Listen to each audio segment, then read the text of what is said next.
Scope பட்டா இருந்தது. அப்படி ஒரு பட்டா இருக்குன்னே யாருக்கும் தெரியாது. இன்னைக்கு இருக்கிற தாசில்தார் கூட தெரியாது. கேட்டீங்களா? அவுட் ஆஃப் த ஸ்கோப் பட்டா. யாராவது வந்து இப்ப திடீர்னு நாளைக்கே வந்து ஹெச்ஆர்என்சி அதிகாரியோ இல்லை நாளைக்கே வந்து வர்க்கோடோ இல்லை நாளைக்கே வந்து ரெவன்யூ டிபார்ட்மெண்ட் நீ இடத்த காலி பண்ணு,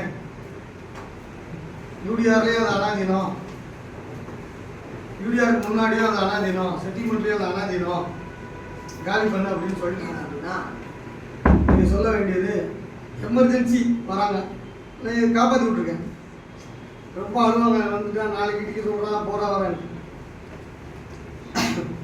அவுட் ஆஃப் த ஸ்கோப்பில் செட்டில்மெண்ட் எதிர்த்து நான் பட்டா வாங்கிட்டேன், செட்டில்மெண்ட் எதிர்த்து பட்டா வாங்கிட்டேன், நீங்கள் யூடிஆரில் அப்டேட் பண்ணாமல் இருக்கீங்க, அதுக்கு நான் யூடிஆர் அப்பீலும் இத்தனாம் தேதி நான் போட்டேன் அப்படின்னு சொல்லி ஏற்கனவே வேறு எதுக்காவது ஒரு பெட்டிஷனுக்கு டிஆர் ஒரு அக்னாலஜ்மெண்ட் போட்டிருப்போம், அந்த அக்னாலஜ்மெண்ட்டை வச்சு அமுச்சு விட்றது.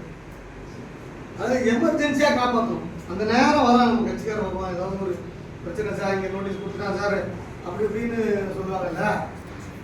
எப்போவுமே டிஆர்ஓவுக்கு நிறைய பெட்டிஷன் போட்டுக்கணும், மாநில நில நிர்வாக ஆணையத்துக்கு பெட்டிஷன் கொடுக்கணும், அக்னாலஜ்மெண்ட் கூட காப்பாற்றணும். அக்னாலஜ்மெண்ட் மரியாதை உங்களுக்கு தெரிஞ்சுக்கங்க. நீங்கள் அனுப்பின அக்னாலஜ்மெண்ட்டு வேற, நீங்கள் அனுப்பின அக்னாலஜ்மெண்ட்டு வேற ஒரு பெட்டிஷன் அனுப்பிட்டீங்க, ரிட்டன் அங்கேருந்து வந்திருக்கும்.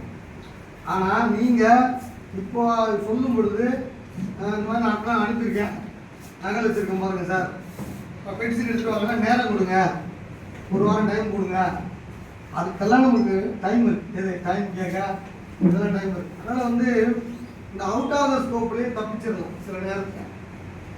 அதில் உண்மையாகவே அவுட் ஆஃப் ஸ்கோப்லேயே வாங்கலாம், வாங்கலாம். இப்போது தகவல் பெறும் உரிமை சட்டத்தில் ரெவன்யூ டிபார்ட்மெண்ட்டில் இருக்கிற ஆவணங்கள் நமக்கு எப்படி கிடைக்காதோ லேட் ஆகுதோ அதே போல தான் வர்க்கோடுக்கும் கிடைக்காது. அதே இப்போ வர்க் இன்ஸ்பெக்டரும் தேடிட்டு தான் இருக்கும், ஹெச்ஆர்என்சி செயலாளரும் தேடிட்டு தான் இருப்பார்.